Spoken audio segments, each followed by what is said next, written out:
Good afternoon to all. So since I am asked to make a short speech, I am trying my best, but sometimes it will take around 8 to 9 minutes. I am trying to finish at that time. So again, thank you for inviting me. Special thanks to Manishka for inviting me. And initially, I would like to wish our best wishes for your new initiative. So I prepared my speech. Without wasting time, I will read it out. First, I would like to thank the Citizen Fact Check Group, especially to Manishka, for inviting me to participate at the opening ceremony of your institute. I think fact-checking and proving what is correct and what is incorrect, what is said and what is not said, is an important aspect of strengthening democracy in the society. The industry of misinformation and industry of fake information has been expanding at the speed of light. So in this background, fact-checking helps to protect the individuals, their loved ones, and the organizations from vile attacks, discriminations, etc. And fact-checking will be expand the horizons of the democracy and protect individuals' privacy rights also. So I am talking here with my own experience as a political activist, and I am, as she said, I am one of the most victimized persons from false propaganda and fake news. So I will tell you one recent experience I faced. I think some of you are aware that they have been building a false image on me that I own many BMW cars, which I love but I don't have, which is a 100% lie. Recently, a fake post went viral that my wife and daughter met with an accident when they were driving a BMW car. They even had published the photos with a very convincing text. So we got dozens of phone calls to me and my mother and my home like that. The funny thing was, after 2 days, the police OIC of my area had called my home and had asked from my mother, because I was not there at that time, about this so-called accident. Then my mother had said nothing had happened yet. Then the OIC had said, the police HQ, this related to these media things, had asked him to check the authenticity of the incident. So when my mother phoned me and told the thing, really I get some kind of satisfaction even, because the masters of and the people who created this, because I think this fake post was initially published in a page called accident.lk. I think it's run by, I think this has to be checked.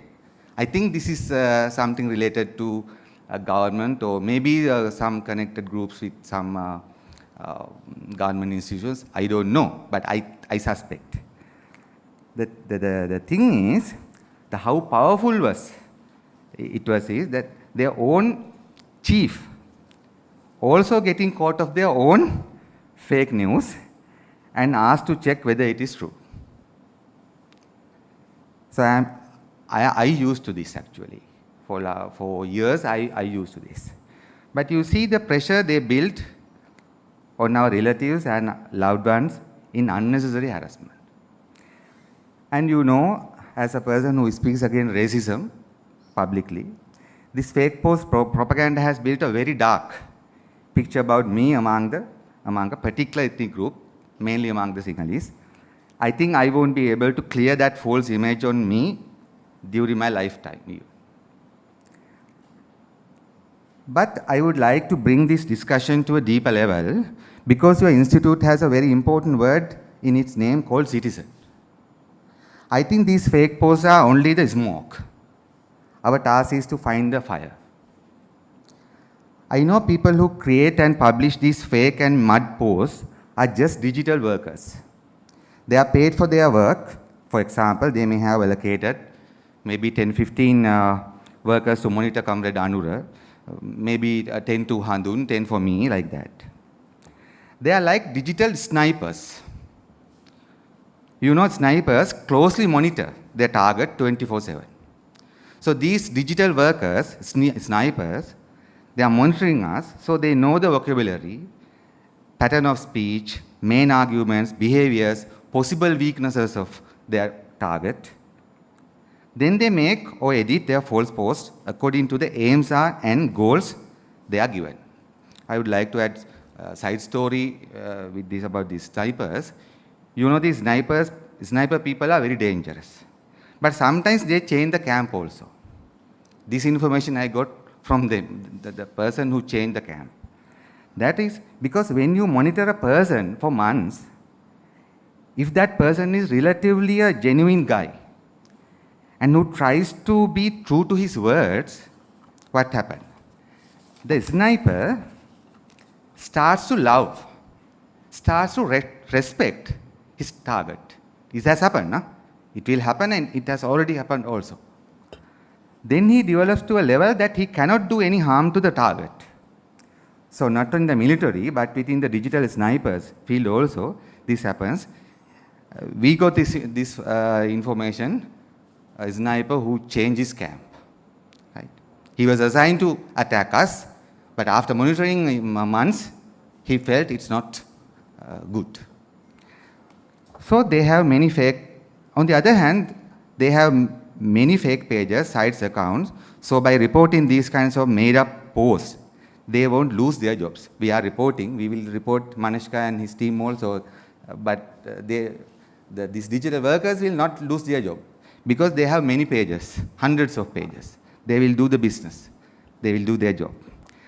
So the next point I would like to mention here. But let's talk about the masters of these digital workers. Because some of these digital workers, they do not have any personal issues with us. They are just working for a salary. So, but then let's talk about who are the masters of these digital workers. What do they do using these workers and social and mainstream media first? How do they do this? And who are their masters? What do they do? I think senior journalist, he mentioned this, but I would like to also mention this. What do they do? What these masters do is they create false consciousness among the masses, first. Second, they manufacture the consent by force in an undemocratic ways. Third, they regimentization of the minds of the masses. And how do they do? I can't take a lot of time, but I would like to mention in point form. By illegal data mining from the account holders, most of the time with the collaboration of social media companies. Second, micro-targeting. Third, using fake logouts. Four, using secret filters. Fifth, applying all kinds of algorithms that are even accredited anywhere.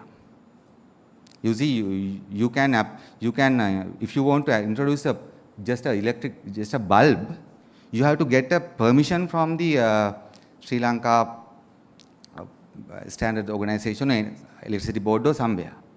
But to apply a software product, there is no place to get any accreditation. You don't know what type of harm you will do end of the day. Because they say Google has their products. And finally, I would like to ask, who are the masters? We know the workers, but who are the masters? Big companies. Second, big political parties. Third, big civil organizations and wealthy individuals. So I would like to mention here one main example, which all of you, I think, you know more than me, which is the case of Cambridge Analytica. I wrote this book just to show you. I can't pronounce this because here are some media. You can get the idea. Mind, F and CK. Okay. So this book is written by the brainchild of Cambridge Analytica, Christopher Willey. He has proved here, and even in the US Senate Committee also in 2016, Trump campaign funder and a neocon, Steve Bannon, established Cambridge Analytica by funding more than $20 million to get the access to collect 87 million profiles of US Facebook users with the help of Facebook company, and using all tools mentioned above, such as micro-targeting, illegal data mining, and many, gathered the information and ran a massive campaign to do three things. First, make false consciousness among the white people of USA that their way of living is danger because of the Latinos, blacks, immigrants, gays, and environmentalists. Like here, if we put the Sri Lankan version of this, Wanda Kottu, Wanda Bras, and everything. And Dr. Sharpie-like figures to make a false consciousness. And second, manufacturing the consent that Trump is the savior. That's what they did to this campaign. Third, regimentation of minds. To that you use racism, xenophobia, homophobia, Chinese are coming. It was 40 years it was Russians were coming, now it is Chinese are coming in US. But in Sri Lankan version, SL would be a Muslim country. 50% of all kids below 5 years are Muslims. Actually, I went to Registrar General's office and Statistical Department. I collected all the data to know whether this is correct or not. Is it 50% of all the kids below 5 years are Muslim boys or girls, which is not true. And so we have a lot of our versions, electric chair, and Dr. Shafi's case was the climax, claiming 4,000 Sinhala Buddhist mothers sterilized.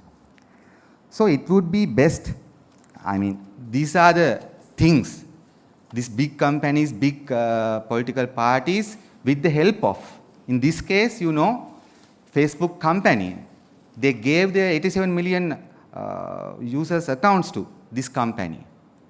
And you know, this finally, US Senate Committee gave a $5 billion fine to US, this Facebook company. So I would like to mention here you can see almost the same tactics used in the USA, Sri Lanka, and if you study, you will know in Brexit, in Hungary, in Brazil, and many other places. This false manufacturing of facts is not the work of digital workers, but by the big business and big political parties with direct collaboration of the social media companies, which is, this is the sad truth of this. And so here you can find Christopher Willie has used Sri Lanka also. Here, he has mentioned about our country one thing. I think Mr. Nala Kunumardhan also mentioned this about from Michael Ondichi, the same thing. What Christopher Willie had said. He had said in his book, I quote, actually he used a Sri Lankan to fool, to catch the Cambridge Analytica directors in his struggle to sue this company. He explained here why he chose Sri Lanka as a country. This is funny. He says, the labyrinthine nature of Sri Lankan politics and history made it easier to create a fake political scenario loosely based in reality. Now I doubt actually whether whether this Christopher was the guy who gave the idea to Dilith to bring that Nagaloka Nagaya. Because Christopher is saying, in this country, you can just plant any kind of lie. You don't need any facts or anything. So finally, I would like to say, so we think these fake posts are not products of naughty teenagers and spoiled guys, but by big business and big political people. And in the future, they have to expand their misinformation and fake post industry because they are going to rule the country not by developing the economy, not by making ethnic harmony, not by protecting nature, not by eradicating social injustices. So it will be a rule for the elite by the elite. So then you need to make false consciousness among the masses to deviate them, distract them from their primary and fundamental issues. So the misinformation will be a big industry. So citizens fact check, you will be a necessity. Because if misinformation is going to grow, then we need your help to protect our rights, to protect the democracy. So finally, I would like to mention, so we think this fact-checking should be penetrate the smoke to find the real fire. So we need like this kind of organization, as well as we think we need Sri Lankan Snowdens, Sri Lankan Mannings, right? So there should be local progressive digital activists or groups, clubs, with the technical capacity and social political understanding how to fight against these monsters of big capital and big politics in favor of strengthening the rights of the citizen. So finally, so let us work for a more democratic social media practice. Let us encourage youngsters to make progressive digital workers unions and activism. I wish all the courage and the vision to Citizen Fact Check Group, and I urge everybody, myself, and especially to this group, to get the courage to check the facts of the smoke as well as the facts of the fire. So thank you very much for listening me. Thank you.